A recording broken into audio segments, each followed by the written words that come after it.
Assalamualaikum warahmatullahi wabarakatuh.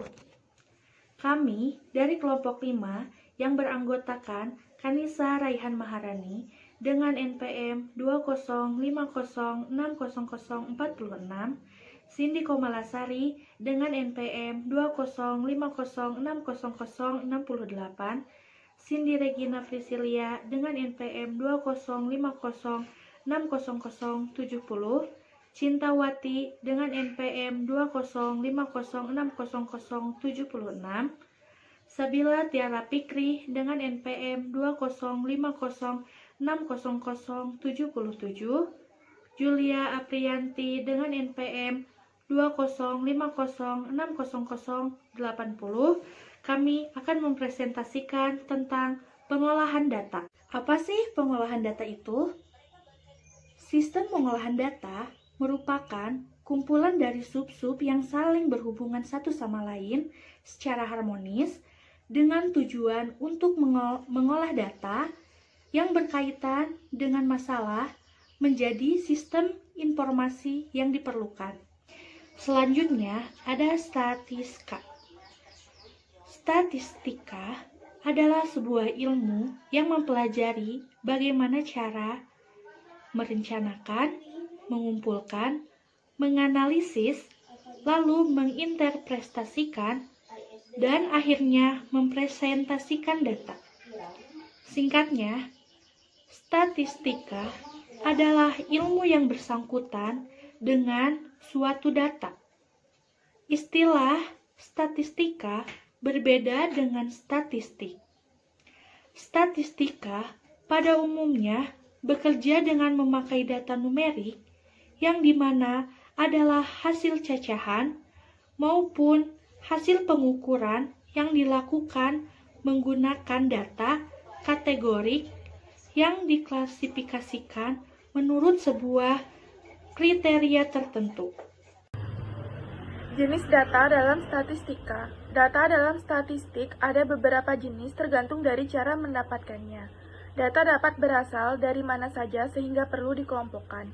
Ada banyak patokan dalam pengelompokan data, namun secara umum biasanya dikelompokkan berdasarkan sifatnya, waktu pengumpulannya, dan dari mana data tersebut berasal. Jenis data berdasarkan waktu pengumpulannya. Terdapat dua jenis data jika dikelompokkan berdasarkan waktu pengumpulannya. Yang pertama, cross-sectional data, yang merupakan data yang dikumpulkan dalam waktu tertentu yang sama atau hampir sama, yang kemudian akan digabungkan dengan data terkait dan dibandingkan. Contohnya seperti data hasil ujian yang diperoleh oleh siswa setelah ujian dilaksanakan. Yang kedua, time series data, merupakan data yang dikumpulkan dalam kurun waktu atau periode tertentu, di mana kurun waktu atau periode tersebut perlu didefinisikan. Contohnya seperti perolehan nilai mata kuliah oleh mahasiswa dalam satu semester. Saya Cintawati dengan NPM 205060076. 2. Jenis data berdasarkan sifatnya. Jenis data berdasarkan sifatnya terbagi menjadi dua, yaitu data kualitatif dan data kuantitatif. Data kualitatif adalah data yang berbentuk label atau nama yang mendefinisikan suatu atribut atau elemen. Data bisa berupa numerik atau non-numerik dengan skala pengukuran nominal atau ordinal. Contohnya, nomor rumah dan nilai mata kuliah mahasiswa diklasifikasikan dalam kelompok rendah, sedang, dan tinggi. Sedangkan data kuantitatif adalah data yang merujuk pada jumlahnya. Data selalu berupa numerik dengan skala pengukuran interval dan rasio. Contohnya adalah jumlah mahasiswa di sebuah universitas. 3. Data berdasarkan sumbernya. Data bisa didapatkan dari berbagai sumber dan berbeda pula cara memperolehnya. Berdasarkan sumbernya, data dibagi menjadi dua, yaitu data sekunder dan data primer. Data sekunder merupakan data yang dikumpulkan sendiri yang diperoleh dari sumber terdahulu, misalnya buku, jurnal, dan lainnya. Sedangkan data primer adalah data yang dikumpulkan oleh sebuah badan dan data yang diperoleh bersumber dari badan yang sama. Misalnya, data kependudukan oleh Badan Pusat Statistik yang diperoleh dengan melakukan sensus penduduk. Jenis tabel dan grafik di statistika. Tabel merupakan kumpulan angka-angka yang tersusun berdasarkan kategori atau karakteristik tertentu, sehingga memudahkan untuk dianalisis. Penyajian data tabel bisa berbentuk yang pertama, tabel satu arah, yaitu tabel yang hanya terdiri dari satu kategori atau karakteristik. Misalnya, jumlah penjualan menurut jenis barang dan jumlah pengangguran menurut daerah. Yang kedua, tabel dua arah, yaitu tabel yang terdiri dari dua karakteristik atau dua kategori. Misalnya, jumlah penjualan menurut jenis barang dan daerah penjualan. Yang ketiga, tabel tiga arah, yaitu menunjukkan tiga karakteristik atau kategori seperti jumlah investasi menurut jenis usaha yang ada, negara asal, dan lokasi investasi. Selain menyajikan data dengan menggunakan tabel, kita dapat juga menyajikan data dengan menggunakan gambar atau grafik. Banyak sekali jenis tampilan data dalam bentuk grafik, tetapi pada bagian ini hanya ditampilkan grafik-grafik yang umum dijumpai seperti yang pertama, grafik garis. Grafik garis secara umum dibagi menjadi dua bagian, yaitu single line chart yang terdiri dari satu garis dan multiple line chart yang terdiri dari beberapa garis. Grafik ini berguna untuk menggambarkan perkembangan suatu kegiatan. Yang kedua, grafik batang. Grafik batang secara umum dibagi menjadi dua bagian, yaitu single bar chart yang terdiri dari satu batang saja dan multiple bar chart yang terdiri dari beberapa batang. Grafik ini digunakan untuk data yang berbentuk cross section dan time series. Yang ketiga yaitu grafik lingkaran. Grafik lingkaran secara umum terbagi menjadi dua, yaitu single pie chart yang terdiri dari satu lingkaran dan multiple pie chart yang terdiri dari beberapa lingkaran. Grafik ini berguna untuk menggambarkan perbandingan suatu kegiatan berdasarkan nilai-nilai karakteristik satu dengan yang lain dan dengan keseluruhan. Dan yang terakhir yaitu piktogram. Piktogram adalah grafik berupa gambar di dalam bidang koordinat XY. Dinyatakan gambar-gambar dengan suatu ciri-ciri khusus untuk suatu karakteristik. Misalnya, untuk menyatukan jumlah mobil pada tahun-tahun tertentu. Dapat digambarkan berupa gambar mobil secara sederhana. Assalamualaikum warahmatullahi wabarakatuh. Saya Juli Aprianti dengan NPM 2050680. Penyelesaian min, modus, median, simpangan baku, dan varian. Min adalah nilai rata-rata dari beberapa buah data. Nilai min dapat ditentukan dengan membagi jumlah data dan banyaknya data. Min atau rata-rata merupakan suatu ukuran pemusatan data. Min suatu data juga merupakan statistik karena mampu menggambarkan bahwa data tersebut berada pada kisaran min data tersebut.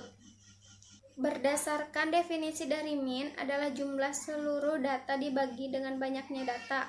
Dengan kata lain, jika kita memiliki n data sebagai berikut, maka min data tersebut dapat kita tuliskan sebagai berikut.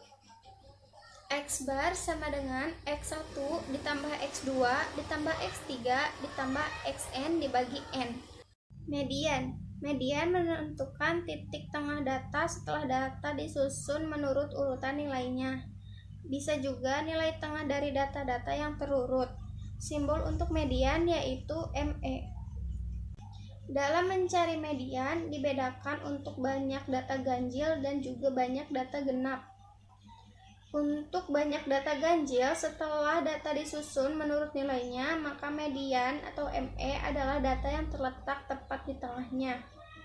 Median juga dapat dihitung menggunakan rumus sebagai berikut. Jika banyak datanya ganjil, maka bisa menggunakan rumus ME atau median sama dengan Q2 sama dengan X, N tambah 1 per 2.